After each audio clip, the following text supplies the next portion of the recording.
Thank you, honorable members.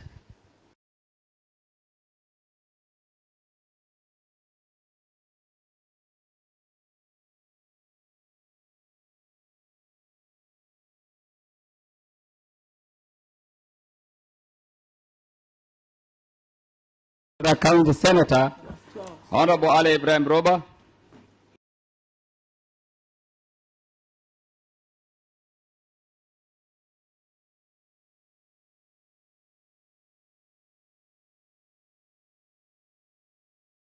The clerk of this county assembly, members of staff, distinguished ladies and gentlemen. First, I thank Allah subhanahu wa ta'ala for this great favor He has reposed in me. Honorable members, I am greatly honored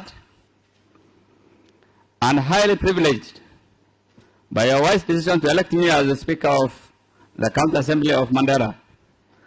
I hereby humbly submit to the will of this honorable House and thank you all for believing in me. Rest assured that I do not take it for granted. I accept it with humility and excitement. I see myself here as a blessing to this third assembly, albeit with a profound sense of the responsibility upon me. Honorable members, I have to thank the clerk of this assembly ongoing transition period. His priceless and unconditional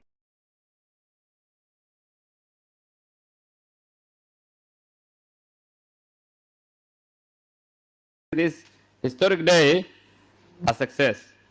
We cannot ignore the reflection of the hard work put in by all the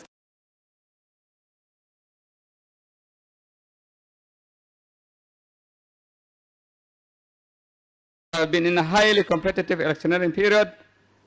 Campaigning is not easy. Selling one's manifesto is expensive.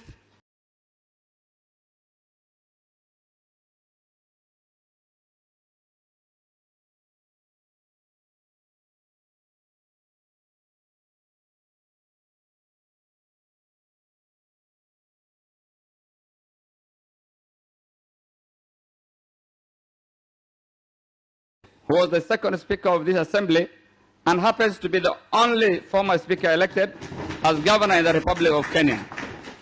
Hongera, Your Excellency.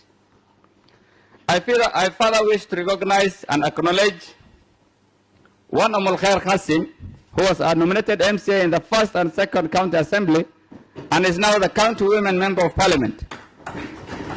Honorable Omar Sala is a true reflection of the audacious and her achievement is an inspiration to the women of Mandera County.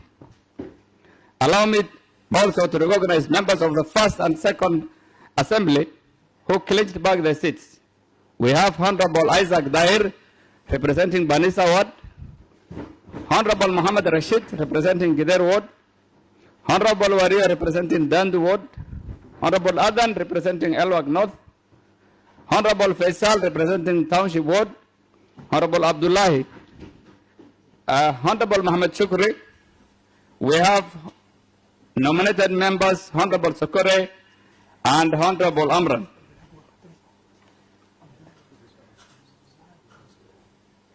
We also have Honorable Hussein Aliyo Malim.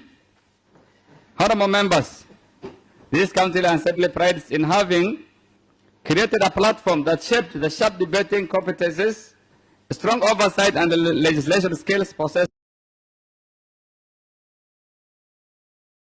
by member to contribute I believe that I have been placed on this platform so that every honorable member can catch my eye. Honorable members, in exercise of the powers conferred by Article 124 of the Constitution of the Republic of Kenya and Section 14 of the County Government Act number 17 of 2012, I encourage all of us to internalize the standing orders and make a personal commitment to always abide by them, prepare and present issues of interest as guided by those rules. Honorable members, most parliamentary business is organized on a majoritarian principle, where the majority will have their way and the minority their say.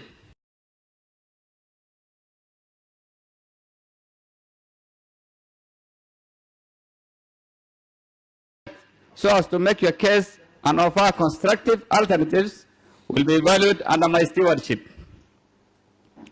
As the legislative arm of this county government, we will be expected to offer the requisite inspiration, guidance, and confidence. Therefore, it's our duty to conduct ourselves with decorum, consistently observing the due processes and uphold the rule of law, legality, and the culture of constitutionalism. The first and second assembly sought to establish their role as key oversight public institutions.